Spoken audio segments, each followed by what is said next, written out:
माझ्या वडिलांची जी हत्या झाली ती आज मंचावरील सर्व लोकांनी सांगितली, ज्या प्रकारे त्यांची हत्या झाली आणि ती तुम्हा सर्वांनाच माहिती आहे। त्यांच्यावर जो अन्याय झालाय त्या अन्यायाविरुद्ध न्याय मागण्यासाठी आज तुम्ही सर्व इथे आलात।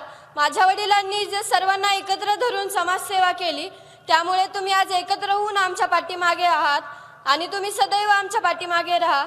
माझ्या चाचाच्या पाठीवर सदैव माझ्या वडिलांचा हात होता, आज तो हात हिरावून घेतलाय, तर आज लाखो हात त्याच्या पाठीवर आहेत आणि माझ्यावर माझ्या भावावर जो त्यांचा सभाषकीचा हात होता तो आज नाहीये, पण तुमचे लाखो हात आमच्या पाठीवर आहेत, असे सदैव राहू द्या।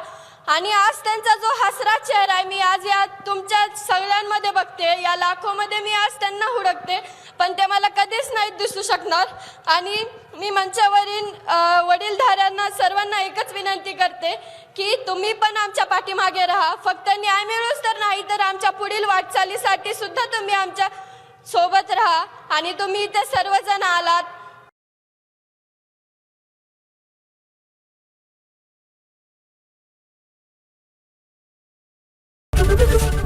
एबीपी माझा, उघडा डोळे बघा नीट।